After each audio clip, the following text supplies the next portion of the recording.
Class में या college के स्टार्टिंग में से ही ना उनको दिमाग में अपने गोल्स जो होते हैं वो पूरे क्लियर होते हैं। अभी तो हम देखते हैं यंगेस्ट सिविल सर्विसेज जो बाहर आते हैं, आपको क्या लगता है वो 2 महीने में प्रिपेयर करके देते हैं? नहीं। कंपटीशन में ना अगर आप थोड़ा सा ढीला चल रहे हो तो कोई और तेज़ निकल जाएगा आगे। Welcome back to WM classes. So recently हमारा जो CSAT का जो रीजनिंग का कोर्स था वो ख़त्म हो गया है, कंप्लीट हो गया है। सारी की सारी वीडियोस जो हैं वो अपलोड हो गई हैं हमारे चैनल पे। और एक और टॉपिक है जो बहुत बड़ा टॉपिक नहीं है, ओवर द टाइम हम उसको भी जो है कवर कर देंगे। सो नेक्स्ट टॉपिक जो स्टार्ट होने वाला है वो मैथमेटिक्स का है। नेक्स्ट टॉपिक स्टार्ट करने से पहले बहुत सारी क्वेरीज़ जो हैं वो हमारे चैनल पे आ रही थी। लाइक स्टूडेंट्स जो हैं उनको बहुत सारे जो हैं डाउट्स थे रिगार्डिंग कि हमें कैसे एक अप्रोच जो है, क्या अप्रोच हमें लेनी चाहिए अपने एग्ज़ाम के लिए, या फिर किस तरीके से हमें अपना सिलेबस जो है वो कवर करना चाहिए। सो दे वांटेड कि एक कॉम्प्रिहेंसिव टाइम टेबल टाइप अगर उनको कुछ मिल जाए तो वो हमारी तरफ से जो है लाया जाए चैनल पे। तो देखो, टाइम टेबल तो आप किसी के लिए मेरे हिसाब से ला नहीं सकते हो, जनरल टाइम टेबल, क्योंकि देखो टाइम टेबल जो है ना वो हर इंसान को अपना जो है अपने हिसाब से जो है क्यूरेट करना चाहिए। हर इंसान की अलग अलग ज़रूरत है, उसकी सिटिंग कैपेसिटी अलग होगी, ठीक है। फिर उसके बाद आपके जो कॉन्सेप्ट्स हैं उसको ग्रास्प करने की कैपेसिटी हर इंसान की अलग है, ठीक है, ग्रास्पिंग अलग है। फिर आपकी सराउंडिंग्स जो हैं वो डिफरेंट हैं, ठीक है। किसी के पास जो है मेंटर्स हैं घर में या गाइडेंस है, कोई कोचिंग में है, कोई सेल्फ स्टडी कर रहा है, सो वो डिफ़र करती है। अब थोड़ा सा ब्रीफ करने के लिए व्हाट वी थॉट हमें लाना चाहिए क्या कि आपको किसी भी चीज़ के लिए जो है परेशान होने की ज़रूरत नहीं है। अगर आप ये सोच रहे हो कि यार कंपटीशन जो है ना वो बहुत ज़्यादा है, तो अब हम क्या करेंगे, क्या अप्रोच हमें लेनी चाहिए एग्ज़ाम के लिए, तो उस पर हम ज़रूर डिस्कस कर सकते हैं, ठीक है। देखो, अब ये सोच के चलोगे कि हम उस साइड में अप्लाई करें जहाँ पे कंपटीशन क्या होगा, कम होगा, लेस कंपटीशन, ये पॉसिबल नहीं है आज के टाइम में। आप सबको पता है कि अनएम्प्लॉयमेंट रेट हाईएस्ट है, मतलब पीक लेवल पे पहुंचा हुआ है इस वक्त। तो अब आप ये सोच के चलो कि यार मैं उस साइड जाऊंगा जहाँ पे 2 या 3 लोग होंगे और फिर मेरी सिलेक्शन वहाँ पे आराम से हो जाएगी, तो नहीं, ये बेवकूफ़ी है, ऐसा कहीं पे भी नहीं पॉसिबल होगा। आप एक सेल्समैन के जॉब के लिए जाओगे ना, वहाँ पे आपको 200 लोग मिलेंगे, तो ये चीज़ आप अपने दिमाग से निकाल दो। और अगर आपको कोई फोबिया है कि यार lakhs and lakhs of students appear हो रहे हैं और पोस्ट्स क्या हैं, खाली 10 हैं, तो ये चीज़ भी आप माइंड से निकाल दो। ज़रूरी नहीं है अगर कहीं पे क्या है पोस्ट्स बहुत कम है और अप्लाई बहुत ज़्यादा लोगों ने किया है तो वहाँ पे आपका जो है सिलेक्शन होना पॉसिबल नहीं है, ऐसा कुछ भी नहीं है। देखो, जब भी ना किसी भी चीज़ के ना एप्लीकेशन फॉर्म्स निकलते हैं, ठीक है, देखो एक चीज़ आपको हम बता देते हैं, एप्लीकेशन फॉर्म्स निकले, मान लो देख जैसे अभी बहुत सारी पोस्ट के निकले हैं, JKPSC के निकले हैं, JKSSB के निकले हैं, और नेशनल लेवल पे भी RRB के निकले हैं, CGL के एग्ज़ाम्स हो गए हैं, और मतलब हर दिन जो है नई नई पोस्ट निकलती रहती हैं। अब ये पोस्ट जो हैं, आज तो सोशल मीडिया का ज़माना है, तो ये ऑलमोस्ट हमें पता है हर कोई यूथ जो है वो सोशल मीडिया पे रजिस्टर्ड है, ठीक है। तो ये कंटेंट जो है हर किसी तक पहुंच रहा है कि इस चीज़ में जो है पोस्ट निकली हैं, तो हर कोई देखता है। लेकिन उसमें से लगभग कितने, खाली 50% लोग फॉर्म्स फिल करते हैं। अब कुछ लोग क्या सोचते हैं कि यार देखो फिनांस भी है, आपको पेमेंट भी करनी है, 500 है, 1000 है, 1500 है, लेकिन आपको कुछ आता ही नहीं है, तो भाई फॉर्म नहीं फिल करेंगे। कुछ लोग उस वजह से नहीं करते। अब मान लो उसमें से 50% लोग जो हैं वो क्या करेंगे, फॉर्म फिल करेंगे। लेकिन देखो होता क्या है, अब ये जो 50% भी है ना, इसमें से कहीं बच्चे ऐसे होते हैं, मैं बोलूँगी 30% ऐसे होते हैं जो खाली फॉर्म फिल करते हैं, ठीक है। इसीलिए क्या होता है, जो अटेंडेंस होती है ना वो जनरली 70 to 75% आती है अटेंडेंस, तो मतलब 30% यहीं से कंपटीशन से बाहर हो गया आपके। फिर कुछ बच्चे होते हैं जो सीरियस होते हैं एग्ज़ाम को लेके, लेकिन फ़र्स्ट टाइम एग्ज़ाम दे रहे होते हैं वो, ठीक है, फ़र्स्ट टाइम उनको एग्ज़ाम देना होता है। लेकिन इसमें भी ना 2 कैटेगरीज होती हैं। एक वो बच्चे होते हैं जो 12th क्लास में ही या कॉलेज के स्टार्टिंग में से ही ना उनको दिमाग में अपने गोल्स जो होते हैं वो पूरे क्लियर होते हैं, तो वो तब से ही प्रेपरेशन कर रहे होते हैं, ठीक है। तो उनकी जो प्रेपरेशन होती है ना वो ऑलरेडी पहले से ही हुई होती है। तभी तो हम देखते हैं यंगेस्ट सिविल सर्विसेज जो बाहर आते हैं, आपको क्या लगता है वो 2 महीने में प्रिपेयर करके देते हैं? नहीं, वो लोग अपने 10th 12th से कॉलेज से पढ़ रहे होते हैं, क्योंकि दे आर वेरी एम्बिशियस, ठीक है। अब कुछ लोग ऐसे होते हैं जिनको सब कॉलेज ख़त्म होता है ना तब सेंस आती है, अरे यार अब लाइफ में कुछ करना है ना, जॉब चाहिए, स्टेबिलिटी चाहिए लाइफ में, तो वो उसी वक्त स्टार्ट करते हैं जब नोटिफिकेशन निकलेगी तो यार अब पढ़ना पड़ेगा, ठीक है। दे गेट सीरियस, ठीक है, वो अभी स्टार्ट करते हैं, ठीक है, प्रिपरेशन उनकी अभी स्टार्ट होती है। अब आते हैं उसके बाद वो सीरियस कैंडिडेट जिनके पास हाई लेवल की मोटिवेशन होती है, लेकिन ये मोटिवेशन किस वजह से होती है? क्योंकि पहले कुछ अटैम्प्ट्स में वो फेल हो गए होते, मे बी उन्होंने कोई एग्ज़ाम दिया होगा फिर वो नहीं क्लियर हुआ, तो वो कुछ जो फेज़ होता है ना उस रिज़ल्ट आने के बाद वाला फेज़, 1 महीना, 2 महीना, 3 महीना, वहाँ पे जो पीक होती है ना इंसान के जो अंदर कैपेबिलिटीज़ हैं, उसकी जितना भी उसके अंदर कैलिबर है वो हाईएस्ट लेवल पे होता है, क्योंकि यहाँ पे ना एक सेटबैक लगता है इंसान को, ठीक है, फेलियर के बाद। तो ये फेलियर भी है ना अपने आप में, मैं बोलती हूँ ये सक्सेस का क्या है, एक आप बोल रहे हो कि जो आपकी सक्सेस लैडर है ना उस पर एक स्टेप नहीं मैं बोलूँगी, इसको बोलूँगी मैं 3 स्टेप चढ़ना है। क्या फेलियर जो आपको एग्जाम्स में शुरू में मिल रहे हैं ये आपको किसी बड़ी, मैं बोलती हूँ, सक्सेस की तरफ लेकर जाते हैं।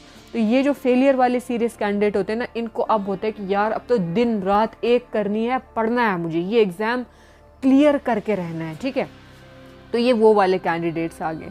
और लास्ट में कुछ ऐसे आते हैं जो नॉन सीरियस होते हैं, फर्स्ट टाइमर होते हैं, उनके लिए यार क्या फॉर्म भर देते हैं, ऐसे ही एक्सपीरियंस के लिए जाएंगे, पेपर दे के आ जाएंगे। अब देखो फर्स्ट और लास्ट वाली कैटेगरी को आप निकाल दो बाहर, जो असली कंपटीशन बचता है ना वो बचता है सीरियस फर्स्ट टाइमर्स में और जो सीरियस फेलियर वाले होते हैं, इनमें होता है टक्कर का कंपटीशन। और बीच में जो है ये जिन्होंने अभी स्टार्ट किया होता है ये फिर किस उससे पढ़ रहे हैं, स्पीड से पढ़ रहे हैं, डेडिकेशन से पढ़ रहे हैं, ये फिर आ जाते हैं बीच में उसके, ठीक है। अब बात आती है कि आपका एग्ज़ाम क्लियर होता क्यों नहीं है, why do you fail, why do you fail, कमी कहाँ रहती है, ठीक है। तो कमी वहाँ रहती है कि कई बार क्या होता है जो सिलेबस होता है ना उसको एनालिसिस जो है आप प्रॉपर तरीके से उसका एनालिसिस नहीं कर पाते हैं, ठीक है। या तो आप सोच रहे हो कुछ टॉपिक्स बहुत डिफ़िकल्ट है हम इनको छोड़ देते हैं, लेकिन कई दफ़े जो आपने टॉपिक छोड़ा होता है ना उसे मोस्ट सिंपल जो कहती हूँ ना मैं, बिल्कुल सिंपल, अगर आप खाली टॉपिक की जो है हेडलाइन के ऊपर से सब जो टाइटल्स है ना वो देख लेते तो वहीं से आंसर निकल जाता है। तो वहाँ पे कंपटीशन में आप पीछे रह जाते हैं, क्योंकि अब सब लोगों को तो कोई टॉपिक मुश्किल नहीं लगेगा ना, कुछ लोगों को वो टॉपिक आसान लगेगा जो आपको मुश्किल लग रहा है, तो वहाँ पे वो तो चलेंगे ना आपसे आगे, ठीक है। तो ये चीज़ कभी नहीं करनी, सिलेबस पकड़ो ऊपर से नीचे तक और सिलेबस का हर एक पॉइंट जो है ना उसको थरली पढ़ो, तो आपका सिलेबस जो है वो अच्छे तरीके से कंप्लीट होना चाहिए, ठीक है। फर्स्ट सेकंड क्या है ना, आप मॉक दो जितने भी दे सकते हो। अब मॉक में आपने खाली यही नहीं देखना कि मॉक में मेरे मार्क्स कितने बन रहे हैं, आप सोच रहे हो अरे यार मेरे मॉक में तो 40 मार्क्स बन रहे हैं खाली, ठीक है, अब तो मुझे फेल ही होना है, अब क्या फ़ायदा है। लेकिन मॉक जो है ना वो रियलिटी पेपर से बहुत अलग होता है, आई वुड से। मॉक खाली आपको ये नहीं बताता है कि आप पेपर में सक्सेसफुल हो पाओगे या नहीं हो पाओगे, इन क्वेश्चंस जो होते हैं, एक तो मॉक हमेशा जो भी इंसान बनाता है ना वो रियल पेपर से ज़्यादा उसका डिफ़िकल्टी लेवल रख के बनाता है, बिकॉज वो एसेस करना चाहते हैं कि आपको कितना आ रहा है, आप कितने पानी में हो, ठीक है। तो इसलिए आप ये मत देखो कि आपके मॉक में कितने पॉइंट्स बन रहे हैं। मॉक में सबसे पहले आपको अपने आप को क्या दिलवानी है, प्रैक्टिस दिलवानी है, ठीक है, कि आप प्रैक्टिस किस चीज़ की कर रहे हो, टाइम मैनेजमेंट की कर रहे हो, उसके बाद स्ट्रेस मैनेजमेंट की कर रहे हो, which is a very huge thing. जब आप एक एग्ज़ाम में अपीयर हो रहे हो ना तो stress management is very important, क्योंकि अगर आप स्ट्रेस में आ गए, आप नर्वस हो गए, तो आपने जितना भी पढ़ा होगा आप पक्का ब्लैकआउट हो जाओगे यहाँ पे, ठीक है। तो प्रैक्टिस करो, सिलेबस पूरा कंप्लीट करो। अगेन अनदर थिंग, जो बहुत इजी टॉपिक्स होते हैं ना, कुछ एक इजी टॉपिक्स, उनको तो आप मतलब तहस नहस मचा दो उन टॉपिक्स की, ऐसे कि कोई भी ऐसा एस्पेक्ट ना छोड़ो कि वहाँ से आपको क्वेश्चन आए और आपसे अटेम्प्ट ना हो। तो इजी टॉपिक्स को कभी भी इजी में नहीं लेना चाहिए। हम पहले डिफ़िकल्ट टॉपिक्स पे जाते हैं कि यार ये तो हो जाएगा, तो इनको कभी भी आपने लाइट में नहीं लेना है। इजी टॉपिक्स खतरनाक तरीके से कर लो कंप्लीट, ठीक है। फिर उसके बाद आते हैं कुछ मॉडरेट टॉपिक्स, या वो टॉपिक्स जो आपने ऑलरेडी पढ़े होते हैं। अब मोस्टली क्या होता है, जो चीज़ें हमने पढ़ी होती है ना, अब जब हमें उनकी रिवीजन करनी होती है तो हम वहाँ पे क्या हो जाते हैं, लेज़ी हो जाते हैं। तो ये लेज़ीनेस आपको ख़त्म करनी है, क्योंकि अगर आप यहाँ पे 10 मिनट, ठीक है, 10 मिनट आप अपनी लाइफ के यहाँ लेज़ीनेस को दे रहे हो ना, तो यही 10 मिनट कई और कैंडिडेट्स ने, ठीक है, हज़ारों कैंडिडेट्स ने यही 10 मिनट प्रोडक्टिव वे में अगर यूज़ कर लिए ना, तो आप यहीं पे फेल हो गए, ठीक है। तो लेज़ीनेस को दूर भगाओ। जब आप अपने मिशन मोड में ऑन है ना, अगर आप अपना मिशन मोड ऑन कर रहे हो, तो लेज़ीनेस मोड आपको क्या करना है, ऑफ करना है यहाँ पे। तो अपना लेज़ीनेस मोड ऑफ करो, मिशन मोड ऑन करो, अपने सारे के सारे सिलेबस के सारे एस्पेक्ट्स को अच्छे से एनालाइज करो। फिर उसके बाद देखो कि अपना जो स्किल सेट है ना आपका, उसको भी एनालाइज करो कि आप किस किस चीज़ में ज़्यादा अच्छे हो, तो उसको उसी हिसाब से टाइम दो। मान लो आप मैथमेटिक्स में जा रहे हो, ठीक है, मैथमेटिक्स में कोई टॉपिक है, मान लो रेशियोज़ है, ठीक है, रेशियो एंड प्रोग्रेशन। अगर ये टॉपिक आपका बहुत अच्छा है, तो ये नहीं सोचो कि यार ये तो हो ही जाएगा, कोई बात नहीं है। आप इसको अपने फ्री टाइम में भी मज़े मज़े में भी करते रहो कि यार ये अगर मेरा टॉपिक है ना, तो आप इतने कॉन्फिडेंट होने चाहिए कि यार यहाँ से कभी मार्क्स नहीं जाएंगे मेरे। तो अपने स्किल सेट का जो है अच्छे से यूटिलाइज़ करो आप। अब मैं क्या करना चाहूँगी कि यहाँ पे जो मेरे पार्टनर हैं उनको भी मैं बुलाना चाहूँगी, वो आपके साथ कुछ इंसाइट्स जो हैं वो आपके साथ शेयर करेंगे। देखिए, मैं 2-3 चीज़ें ऐड ऑन करना चाहता हूँ आपके साथ। पहली चीज़ जो मुझे ऐड ऑन करनी है वो ये है कि देखो, मैं ये बताना चाह रहा था कि आप फेल क्यों होते हैं। मतलब अगर आप कट ऑफ 90 जा रहा है और आपके मार्क्स 88 आ रहे हैं, 89 आ रहे हैं, 87 आ रहे हैं, मतलब 85 से लेके 90 के बीच में आ रहे हैं, या 80 से 90 भी आ रहे हैं, तो ये जो 10 मार्क्स का गैप है ना, ये असल में उतना बड़ा होता नहीं है। ये सारा का सारा मसला होता है टाइम मैनेजमेंट का। मतलब आपको एग्ज़ाम में जितने क्वेश्चंस आ रहे हैं ना, अगर वो आप ठीक करके आ जाओ, तो मेरे हिसाब से वो मार्क्स आपको यहाँ पे ऐड ऑन करके हेल्प करते हैं आपको एग्ज़ाम को क्वालिफाई करने में। जनरली वही लोग कट ऑफ पे आके रुक जाते हैं जो ये मेंटेलिटी लेके जाते हैं, मतलब अपने साथ कि पहले तो ये सोच के जाएंगे कि कट ऑफ इतना, पिछले साल इतना था, इस साल भी इतना ही होगा, तो मुझे उसी हिसाब से प्रिपेयर करना है।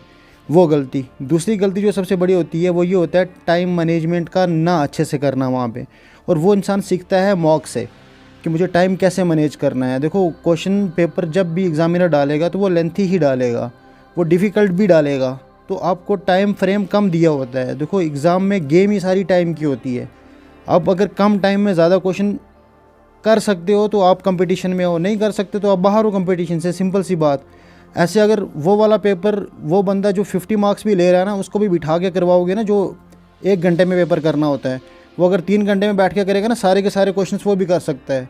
मसला ये होता है टाइम फ्रेम के अंदर उस क्वेश्चन को कंप्लीट करना, उस पेपर को कंप्लीट करना। तो मेरे हिसाब से आपको ये सीखना है कि मुझे टाइम मैनेज कैसे करना है, तो आपकी सिलेक्शन हो जाएगी। दूसरा रीज़न जो डिस्कस भी किया था वो ये था कि आपको क्या करना होता है, वो प्रैक्टिस।